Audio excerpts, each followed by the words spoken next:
Luke, did you have something to say? I'm introducing Emma. Fantastic. What do you want to go and do that? Hi, I'm Luke McCormick. I'm one of the organizers for BADCamp. I'm Director of Communications, so if you've been getting spammed and getting sick of it, I'm sorry, that's me.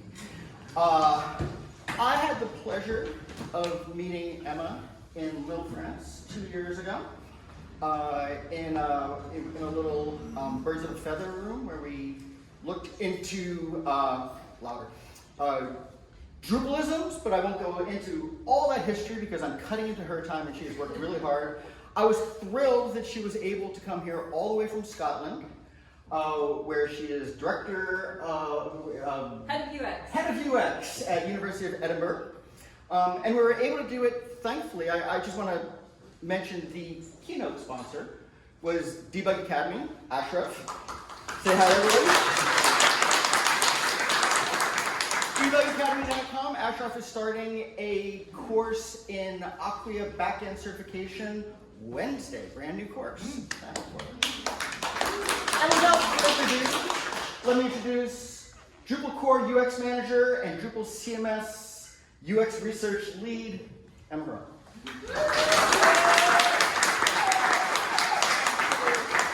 Thank you, Luke. Thank you, John. Thank you all for having me. Wow, I'm super so excited to be here, opening up BADCamp for you all. And I have a talk for you about feelings into features. I'm going to talk to you about UX and why it's an innovation catalyst for Drupal. I'm loud enough. Can everyone hear me? We're all good. Okay, cool. So, as Luke and John said, I have various roles about me. I'm Emma Horrell, first of all. And I have 4 roles that I'm going to talk to you about. I'm the UX manager for Drupal core. I'm UX research lead for Drupal CMS. And my day job, what I do for a living, is I work for the University of Edinburgh, head of the UX service back in Scotland. And I also run a community of practice for folks like me working in higher ed, in UX back in the UK, so that we can collab. And really the bottom 2 roles on that list have prepared me for the Drupal roles. So hopefully you will, through the course of my talk, you realise I'm in a good place to be leading UX in Drupal, which is completely exciting for me.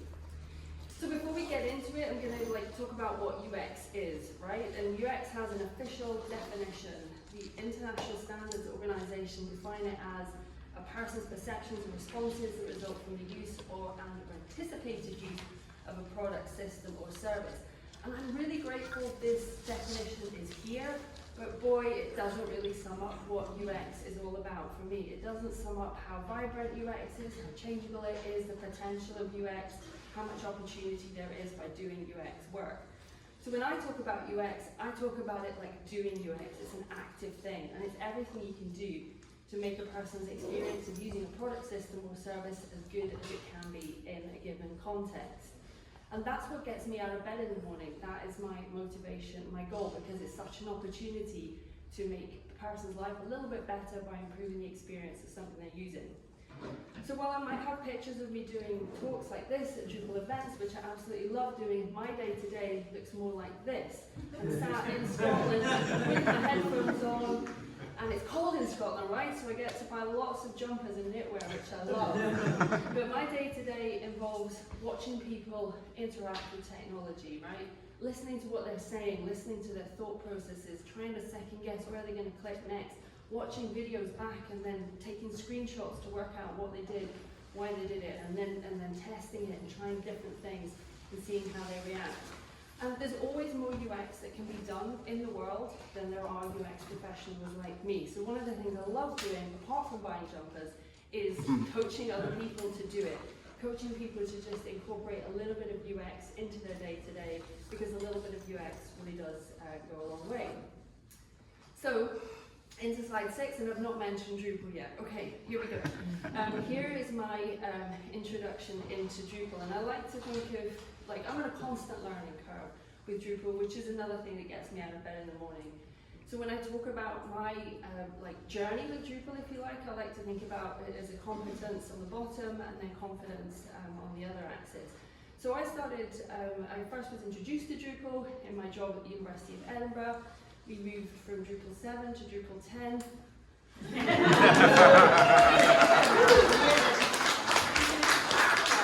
So I learned a lot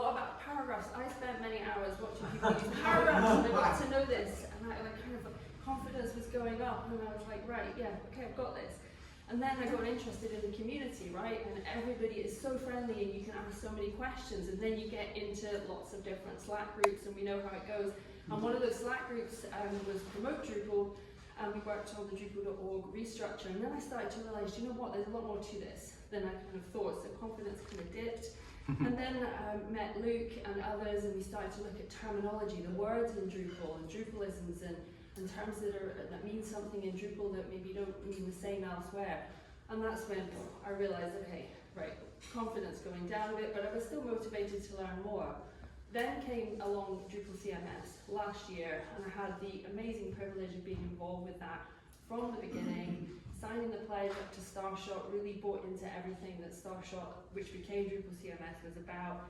And then confidence started to go up. And then this year it got even better because I got asked to become, along with Christina Chemias, the UX manager for Drupal core, which is a huge responsibility and one that I'm still finding my feet in a couple of months in.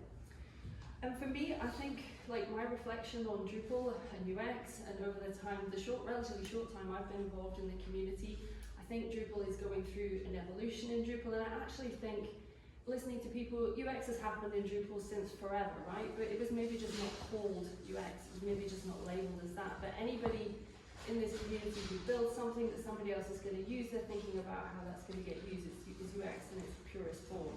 But there are a couple of milestones that have stood out for me through the time I've been involved, and one of which was the restructuring of Drupal.org. So that was a piece of work which was super user-centered because it involved looking at the Drupal website and thinking, what are people coming to this for? What do they need to find out? What content can we put here that's going to help them decide Drupal as a CMS for them?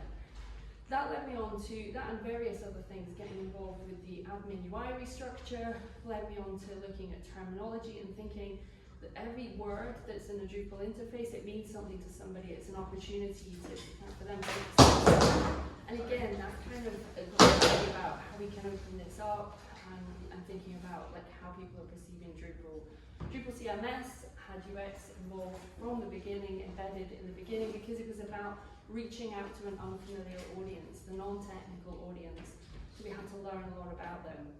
And most excitingly, the last year, for me, the kind of really signaled a sea change in Drupal with UX is the creation of these roles. So not just the role, the UX research lead role for Drupal CMS and the UX manager role for Drupal core, but also the creation of a contributor role, so that there's now a place for people who want to do UX come in and recognize that there is a place for them in the community. And I see that has been one of the most exciting changes within UX, within Drupal, because it signals kind of moving away from doing UX reactively in a tactical way to it being a more strategic and proactive objective. So what do I mean by tactical, proactive, reactive UX? Well, I think for most of us, when we encounter UX in Drupal, it happens at interfaces, right? We look at these all day, every day, and this is kind of where our user experiences of Drupal happen. And this is also where UX issues happen. So people will try and interact with an interface, they'll try and do something, and then they'll go, well, this is a rubbish UX, I can't do it, I don't understand how to do it. And I watched, this is one example that I saw in a usability test, I watched somebody look at that set of fields and try and work out how to add an image, and they couldn't do it. So your instinct is to go, okay, let's change the interface, let's make it super clear how you do this thing in the interface, and then we will make the UX better. Doesn't work quite because there's more to it. I would be out of a job otherwise, right? So there's more to it. And so I think like one of the things for me that helps with UX is, instead of thinking I'm working towards a perfect interface that everybody can understand, is super intuitive, supports everyone's task, you're really working towards a state, a kind of an interacting state of lots of different factors feeding in. So you've got on the one level what the user is turning up to the interface with, their language, their ways of working, their expectations, and then that's supported by, yes, the user interface, but also the system structure, content model, naming conventions and such. And you can only control some of these factors. We can't control how people show up to the interfaces that we create in Drupal, and the products and systems that we put in front of them, but we can control the bottom level. And this is why UX is a catalyst for innovation, because It involves thinking about things differently. It involves sometimes flipping things on its head, and therefore it can feel kind of disruptive by putting UX and user-centered experiences up front. Thinking about this another way is there's a place for this kind of UX, and this UX happens every day and it's very valued. And what happens is something will get built, and we have an amazing community worldwide of software engineers and developers, super talented, and they'll build something and they'll come to somebody like me and go, okay, I want to do some UX on this. I want to improve the user experience. And somebody like me will go, cool, okay, let me help you with that. Can you tell me who it's for? Can you tell me what it does? Can you tell me what good looks like? And these are a bunch of questions that the person who made the thing doesn't know the answer to a lot of the time, because they made it and they see there's potential, but they're not quite sure how to articulate that to help somebody like me design a test. And you end up with a kind of stalemate where somebody like me feels they don't do a good job, and the developer kind of feels frustrated that they didn't get to see if what they made really resonated. So a better way of working is for uncovering these user needs all the time, on the daily, just kind of clocking how people are using stuff and turning that into insights. And that can then spark, feeding that to the development community and working more closely aligned with them, can then spark the innovations. So those innovations are kind of rooted in the feelings from the beginning. Then the testing is easy because you knew what you were aiming for when the thing was made. And this takes time, right? This is not a kind of quick thing, but when you start achieving this, so this starts happening in different pockets of the community. I might have mentioned that I like drawing maps. So here's one that I drew when I was making sense of what happens in the Drupalverse. It's not to scale and it's not accurate, and I like words too. But like, so that user-centered innovation, when that starts to happen in the community, it has a ripple effect, because things that have been rooted in feelings from the beginning actually start to resonate easier, that they get picked up easier. So you don't have to do the hard work of selling, I made a thing and here's what it does, because people are already kind of in tune to what was the goal in the first place and what was the user-centered need behind that. And you might think, well, okay, Emma, this all sounds cool, but how can we research everything? We can't research every possible thing someone can do in Drupal. Well, the good news is we have a bit of a head start on this, because over centuries, decades, people have been understanding how humans work. And while we can push technology to the absolute limits, there are certain things about human behavior that can help us design in a way to help our innovations, to help whatever we build, really stand out and get picked up and actually have the impact that we know that they can have. So I'm going to talk through a couple of these. So we as humans, we handle context and narrative much more easily than abstract concepts. If we can put something into a story that makes sense to us and our tasks and what we want to achieve, then it will stick in our brains. And we tend to think associatively, not linearly, so we'll make connections with things which don't necessarily sit together, but that we're using our brains to kind of pull associations together. That's related to pattern seeking. We like patterns, we use those to make sense of the world, and we get wedded to certain patterns, and then we kind of put new information into those patterns to make sense of how things work or how we think they should work. If we don't know the full story, our brains are super good at making it up, just like using what we know and kind of like, does this sort of align to what I think? I can put this on here. And we do that because we want to conserve brain power. We want to work in a very economical fashion. We work well with others. So we're social, and this is something that we seek to do in whatever we do. So how can we use those insights? Well, on the one level, we can turn it into a basic playbook within Drupal, and we can think whatever we're building, think about the human traits in the background and turn that into a kind of a playbook. So we know that humans make stuff up as they go along. So let's make sure we build in a margin for error. Let's find a way so they can get the full details in an interface, so that they're not trying to find this information. We know that people want to bring other people in, so we can build in stuff like roles and permissions and think about this is not going to just exist on one person's computer. We know that people forget what has to happen when, and if it doesn't kind of resonate with their narrative, then they'll forget a stage or not realize why a stage is important.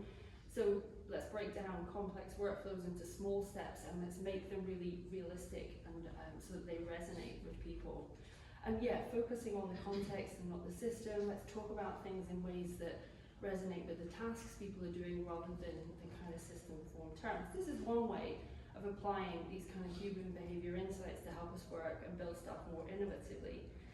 You can wrap this up, and this cycle, UX product design cycle, is a very simple cycle. It's useful to bear in mind because it starts with learning. It starts with learning about a particular area, whether that's taking one of those human traits and digging into it in a bit more detail in a context, use that to build, measure the thing, and then you keep going. And you can ramp up the learn part, and that's what's been happening in Drupal, and I'm going to share some examples of how that's been happening to really kind of spark some innovation. So I'm going to talk about 3 different ways that learning can happen and how it can drive innovation and how it's happening right now. I'm going to talk about current state learning with the example of Drupalisms. I'm going to talk about discovery learning with the example of Drupal CMS, and iterative learning with the example of Drupal AI. So, current state learning is all about looking at how stuff happens now and using that as a kind of, right, how can things happen better in the future? Where's the opportunities to do things better? So that's why there's a can of worms here. My daughter drew the can of worms. It's one of my favorite icons because it can feel like, why do we want to do that? Why do we want to look into terminology that's just going to open so many questions that we can't answer? True, but it can then help kind of find a way through and look at innovative pathways. I'm going to talk you through this. So with current state learning, applying this to Drupal's terminology, looking at Drupalism, the question, like the motivation behind this was thinking, well, what experience does Drupal's terminology provide for people who use it? And also thinking, for people new to Drupal, how does that land for them? And we got together, Luke mentioned a BOF that we had in Lille, and what that was about was kind of like sense checking, to sort of doing a litmus test. Is anybody else finding this? And each of us that came to that BOF, we all had a kind of story similar to this one, based on sentiment, but where we'd seen somebody try and do something in Drupal and get kind of stopped in their tracks from doing it. And mine, I was watching somebody at the university doing a usability test, putting content into paragraphs, and they came across this paragraph, which is a help paragraph, and they went, what? Because it kind of threw them off, and it was a shame because it spoiled the experience to that point. And for me, that's where it resonated, and others attending that talk had a similar experience. So we had a kind of force to do something about it. And we spent a lot of time in a lot of meetings, and I can't take all the credit for this. Ralph Collar, Thomas Howell, Luke, and others were kind of involved in thinking, well, how do we even approach this? Should we even approach this? And we looked at different ways that exist out there, kind of mechanisms for making sense of kind of complex situations, and we thought through 6 stages, an objective approach. So our plan, and this was formed in 2023, let's get an idea of the problem, let's collect the terms, if there is a problem, let's collect the terms on the Drupal admin UI, and let's start evaluating them. Let's have a look at how confusing people find them, how easy it is to define them. Let's use those kind of questions to work out how complex people find things. Is there anything we can kind of prioritize here? From that, we could decide which ones we include in the control vocabulary and which ones we would include in the words we don't say list. We would then produce translations. One of the strengths of Drupal is multilingual, so translations was kind of one of the motivating factors for looking at terminology in this way. And then we would need to establish a process. We would recognize that we wouldn't be one and done with this. We need a process to maintain this vocabulary going forward. So how's it going? Like a year, 2 years later, nearly. So it turns out there's quite a lot of terms in the admin UI. Of course there is. But so we collected a lot of them, and this was really insightful. This taught us, okay, there are a lot of different words being used for the same thing, and there are lots of words that are used for different things. And we're still going with that. We realized with that number of terms, we wanted to kind of think, okay, how can we start assessing the complexity? We have enough terms now to think, like, are there particular areas that are confusing in the community? So we made a community quiz, which I'll talk about in a sec, to kind of get a gauge on that. We haven't started on the control vocabulary, words we don't say list in the translations, that's the later piece, but we have started thinking, okay, when new terms come into Drupal, we need to kind of have a check on this to see, you know, if a new term's being used, is that another version of a term that's already there? So we've got an issue to start that. And this is a very baby steps situation, but we're kind of making inroads. So, a community quiz. we had 20 questions, and we did a lot of work with people in the community who were super, who'd worked in Drupal for years and years and years, and we sense checked 20 questions, and we wanted each of those questions to have a true, a false, or a don't know option. So that's how the questions had to be formatted. We put that out at the end of 2024, middle of 2024, and then we had 418 responses. And what came back was that there were some questions that people were just aligned on. They made sense and they got right. And there were others which were muddier, that people were either answering I don't know, or they were answering true when we established the answer was false, or so on. And here's just some example 6 of each. The other thing that came back from the quiz was feelings. First of all, established for us that this is something the community cares about, so we were in the right place doing research to make this better. People love the quiz, number one, but people struggle to answer some of the questions because of context, that very human need to know, okay, well, I can't answer this abstract question because I need to see where it's going, and how it's resonating, and what it means to me.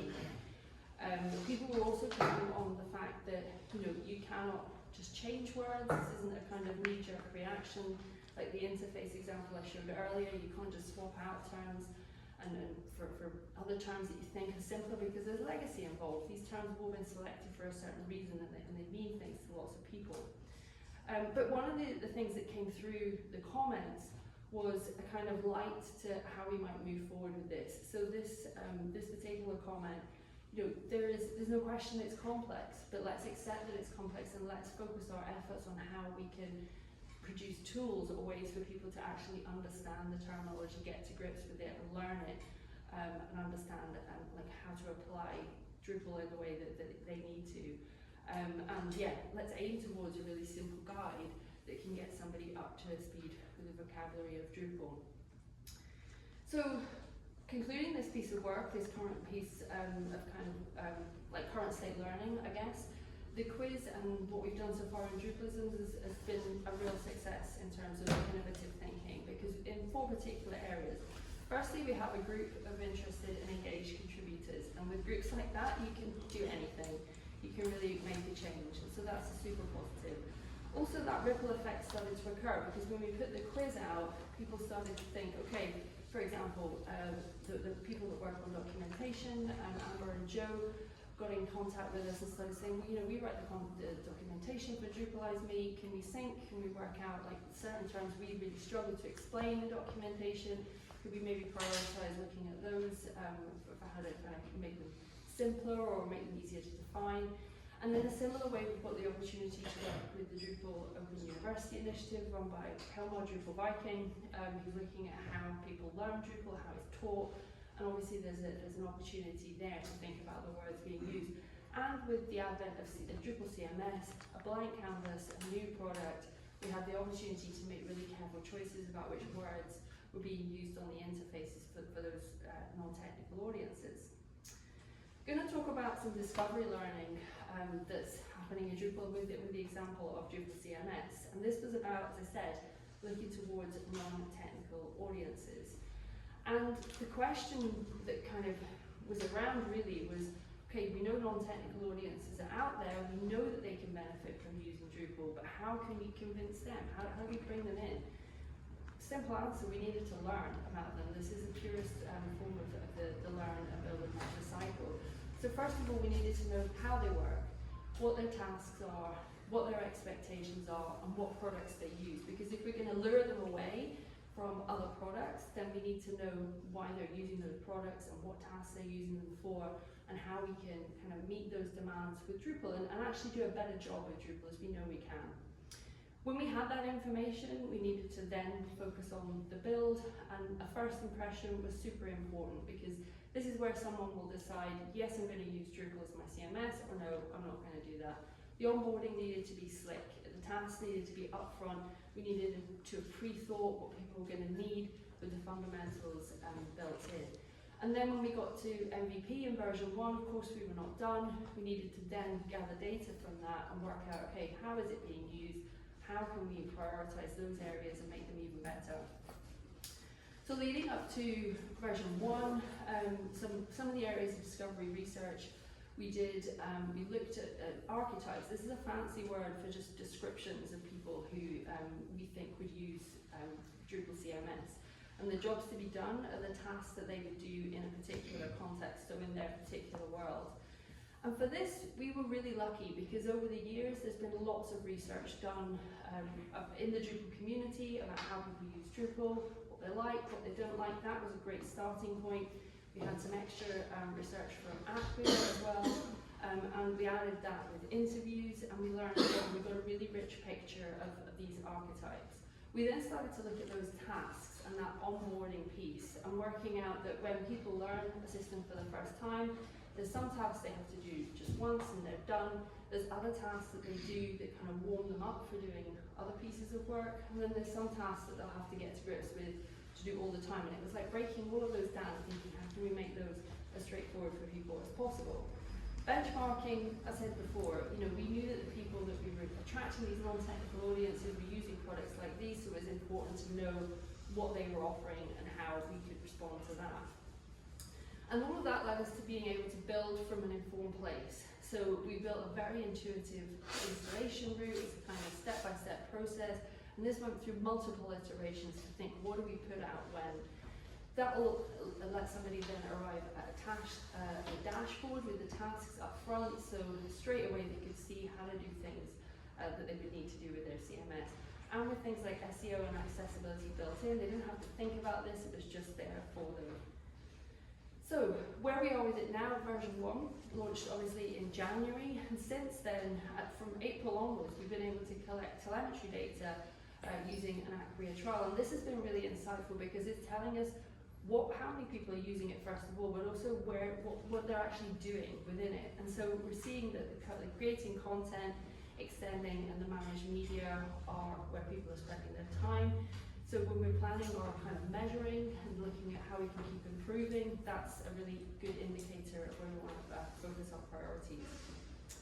All right, how am I doing on time? Okay. I'm going to talk about iterative learning and how this can spark innovation. And of course I'm going to talk about Drupal AI, and I'm super excited for the AI Summit tomorrow and all the AI talks today. So when we're looking at AI from a UX perspective, we're thinking about how we can do anything with AI, right? But how do we shape it to enhance people's experiences of using Drupal? And here's some more human behavior stuff that can help us with this, because when we're presenting AI as an option for somebody to adopt and use something instead of them doing the task themselves, you're talking about a change in behavior. And as humans, there are 3 factors, 3 conditions that will help us change a behavior, from moving from an old way to a new way. First of all, as humans, we need to have a capability. This is called the combi model. So we need to feel confident that the new way is going to do what we want. We need to trust that we can use it, and it needs to match our mental model, our way of thinking. We need to also have an opportunity, so we need to see the relevance of this new way in what we want to do. There's an easy way to adopt it and the choice to do it, and we're empowered to do that. We also need to be motivated, so we need to know what the new way is going to offer us in comparison to the new way. If it's going to save us time and effort, then those are motivating factors. So how this helped us in terms of planning UX around Drupal AI, was thinking, okay, Drupal users are only going to use AI features if they're useful and they're usable in whatever context they're working. So we need to put them in a context where they're working. We need to give them a task, we need to give them a piece of AI that can help them with that task, and we just need to see what they do, naturally, how they actually use it. Since AI is so easy to tweak, this is why it's iterative learning. We can then do a really quick piece of learning from that, and then we can iterate, we can change prompts, we don't have to invest tons of time in code here. We can really get to learn very quickly if it's a yes or a no, and then move on. So I'm going to show a couple of videos to show you how this has actually panned out. So this was one of the earliest pieces of UX research I did on Drupal AI. This is the old style chatbot, and we basically put it into an interface and gave the person a scenario that they were running a book publishing website and they were publishing book reviews, and we told them, okay, you want to add pictures of the covers of the books to your book reviews. How do you go about doing this? So I'm in a room with Drupal people, and all of you are thinking, well, that's easy, that's fields on a content type. But these people were non-technical, and they didn't understand what Drupal terminology was, they wouldn't have known how to ask that, and they wouldn't have known actually how to do that. So when they go to, so the chatbot comes up, they've got their task, and they're just going to type in, and I realise it's really small, read out what they're typing in. So I'd like to add book cover visuals to each of the book reviews on my site. Can you help with that? And this is the old style Drupal agent is thinking about this, and it provides them with, yes, it can help you, here's how to do it, here's the instructions to follow, and then it finishes with a message, you want me to do this for you. And the person goes, please proceed, Drupal agent. Very pleasing. And actually this is the second iteration, because the first iteration, the AI agent just did it for them. People hated that, they didn't want to be told, they didn't want the stuff done for them, they wanted to know what it was doing. So it then actually did it, took them to the fields and they could check its work. So we saw the potential here, and then we could iterate with AI and think, okay, in the content management space, in the content editing space, which is where kind of dear to my heart at the university, what other potential is there? And then, like, you know, this is actually maybe 6 months on, I guess, and we started to think, okay, well, how, at the university, we have a problem with people applying rules of a style guide that we implement. Okay, we give them a bunch of rules to follow, they forget them. They only edit web pages like kind of occasionally, so that's one problem. The other problem is we work for a university and people love words. They write thousands and thousands and thousands of words. They just want to publish them, and when it comes to a website, this is a lot of scrolling on a mobile phone. So AI can help, LLMs can help structure content, put headings in. So we were like, okay, let's experiment here. Can we build something into an interface that would help people? So this is a new iteration of it. You can see it's like the design's changed as well from the flip up, flip down. And the person is typing, okay, so it's coming up with its welcome message, how can I help you with your web content?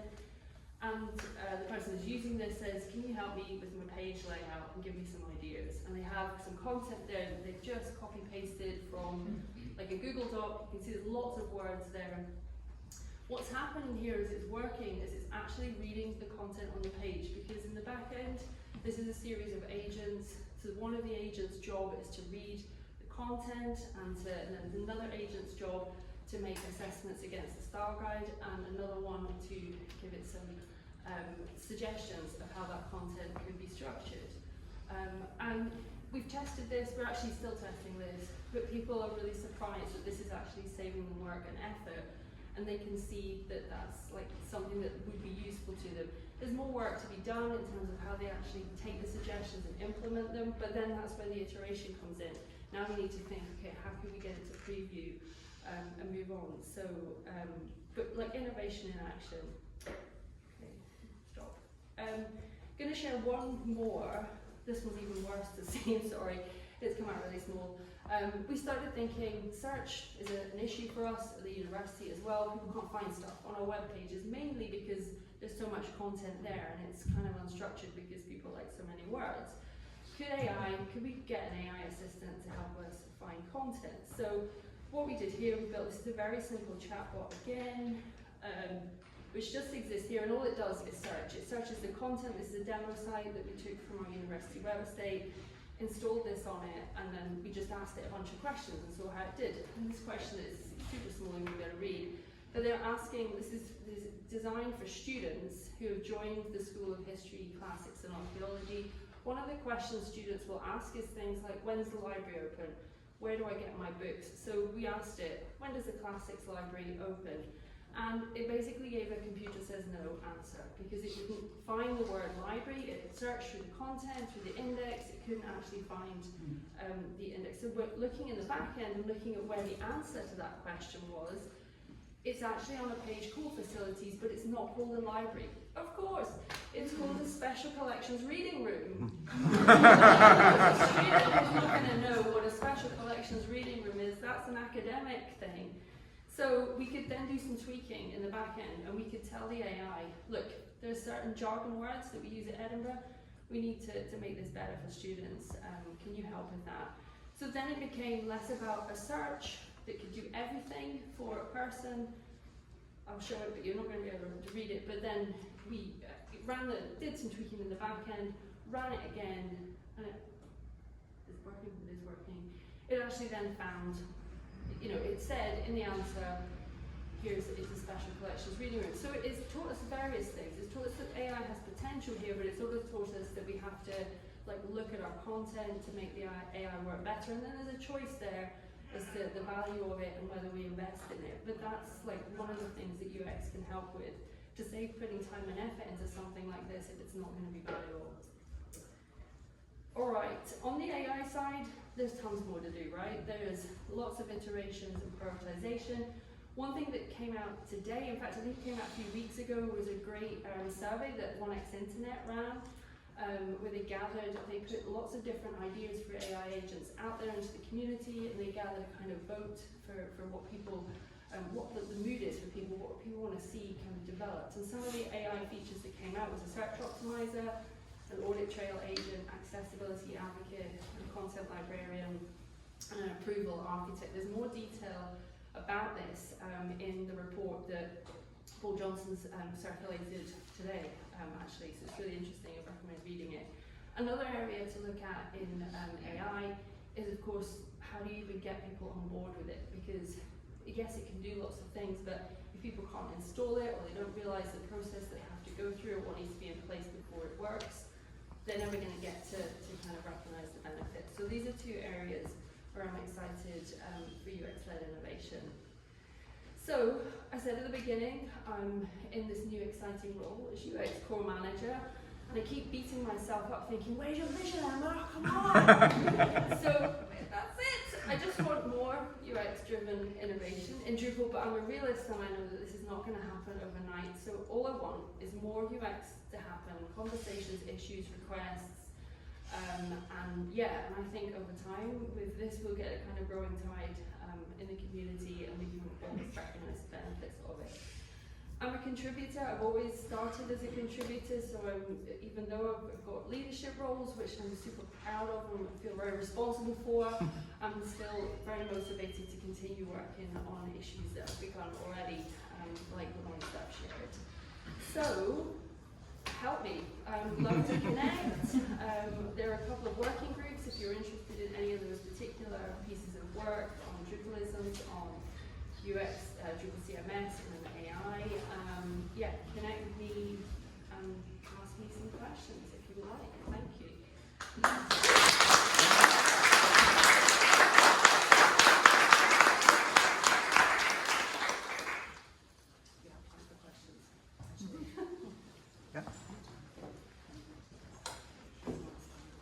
Plenty of time. There's time. But, does anybody have any questions? Or I'm here all day today and tomorrow if you want to ask your question aloud, you can come and find me.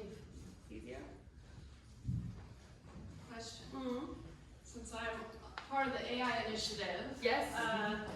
What do you think is the most exciting part of the AI ecosystem that UX could have the most impact? No pressure. Oh, okay. That's a nice easy one. Thank you, Chris. So the question was, which area of the AI ecosystem do I feel most excited by? I think, for me, I have a bit of bias here because the kind of content editor and the sort of site builder potential, I can see AI helping there, because I feel like this has sometimes felt like something that not everybody can do and not everybody understands, so it can kind of open it up so that not necessarily people can do it by themselves, but they start to learn with the help of AI what's involved, what they need to do a good job on that front.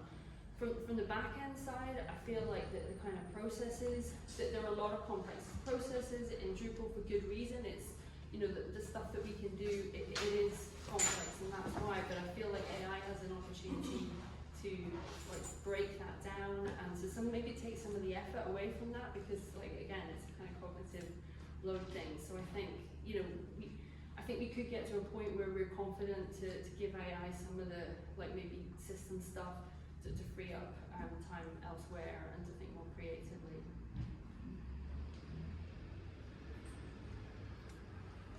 Hi. So in terms of UX and Drupal CMS, and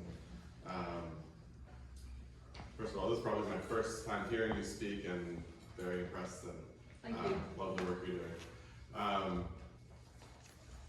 One thing that I wonder about is, as a developer, when we approach these issues, like you said, you can see a problem and fix it in the space, and you're not fixing the overall root issue. But some of the issues that need to be addressed sounds like there may be some, I don't know, fundamental refactoring that needs to happen. I guess, how do you balance the implications of, we would love to rework this thing, but it would require refactoring how the whole installation page is done. Do you have that in mind, or do you say, that's not our problem, let's do the UX the way it should be, and then we'll hand it to the tech and see? Okay, I'm going to paraphrase your question just so that it hits in the mic. So the question was, when we notice the potential to do something differently and refactor it, that's a lot of work and effort, and how do you balance putting the effort into that with UX versus kind of sticking with like the existing way of doing things? I think that hopefully that's kind of phrase your question. I think there are various things. UX is a brilliant tool for prioritization, because if you have a particular, if you want something to happen, if you want a group in the community to start doing something in a different way, or they're not doing it in a way that you want, it's worth doing UX to work out why that is, because it can be a refactoring situation, but it can also be a question of like training and guidance. So it might not necessarily involve doing a kind of refactor of an interface. It might involve looking elsewhere for, like, maybe there's a tool that can help achieve that different way of working, or to help somebody understand something a bit better. So by doing the UX, you can kind of learn about the potential for by listening about like how people are doing stuff and why they're not doing stuff in a certain way.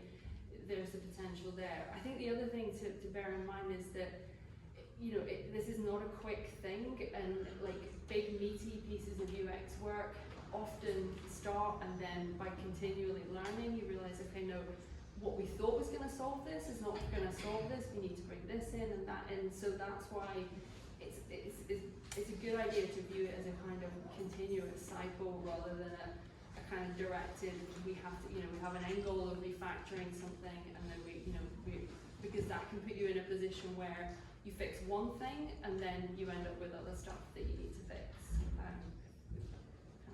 It's hard to answer that in the abstract. I can maybe chat with you some examples of where I've seen that happening to, bring some more colour to that than that answer. I've got one that's almost the same question, I think, but a different angle on it. I was curious how you think about people who are already familiar with the Drupal interface and know how to do things, and then you introduce a new interface. Yeah. How do you bring those people along? I think the question was about how you bring new people in, or how you make sure that you don't mess things up for the people that already know The latter. How interfaces are. So I think there's various things, and there's a phrase, you don't throw the baby out with the bathwater. You don't want to make huge changes in something to kind of cause problems for other people, but that's why it is worth learning about and doing some research up front before you change whatever because every change comes from a motivation. Nobody wakes up in the morning and thinks, I'm gonna really change this interface, that's a whole ton of work. There's usually a reason behind it, like why are people doing this thing, why are people not using this thing, that kind of thing. So it helps to do some research around it, because you could make a tweak and change something that's been winding everybody up in the community forever, or you could be doing the opposite. Why have they changed that? I liked it working. The only way you'll find out is by hearing from people about kind of reaching out. So it's worth doing either way. And I think we were lucky with Drupal CMS, because that was kind of, okay, we can start and we can focus on a particular audience, and we can, going through that process, it's not restricting just non-technical users to just using Drupal CMS, but we started to learn how people in general want to build websites, because people do stick to patterns and stuff that they know, but also they also want to kind of learn new stuff as well, and it's trying to kind of mold that into the existing ways of working, which you can only do by research, by hearing from people, and then you can make a call. Okay, it's going to make it better for this group of people, but it's, you know, that's a small group of people, and that group of people is bigger, and, you know, it's worth more in terms of effort and time. You can then make a call who you prioritize for. But things change as well, trends change, so it's good to keep up with what expectations are and what people are trying to do and not achieving. So, yeah. All right, I think we have time for one more question. Anybody? No, go for it. Claire, yes. Yeah, question. Hi. Yeah, it's going off of that question about like looking what people do. I know you had a survey about like what's for the most frequent visits, such as Keynote and all that stuff. My question is, it seems like the research done on there is typically for like non-technical users and stuff, because as mentioned, developers are kind of used to a framework and we touch in the backend. So my question is, that survey, like where was it done, or like what? Which survey? Sorry, just so you're asking me which survey do you mean? Do you mean the one about terminology, the Community quiz? Oh, the community quiz, right? So that survey went out to everybody in the community. It wasn't just aimed at non-technical people.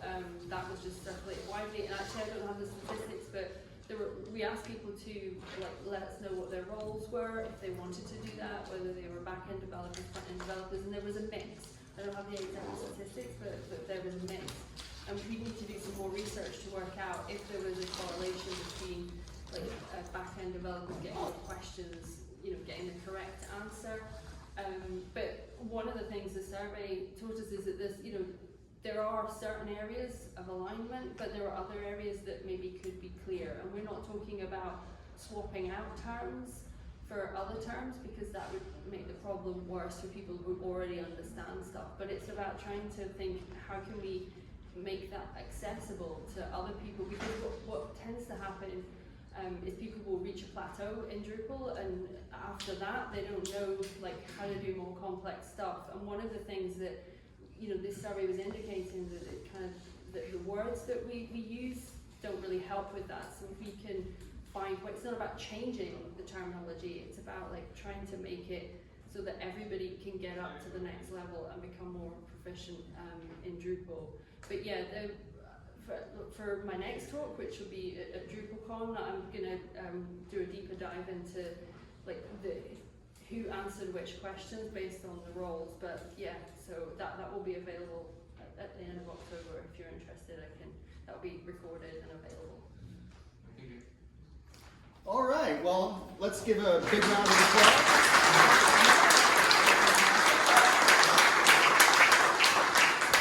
The show is now open. John, you want to remind them about the party tonight?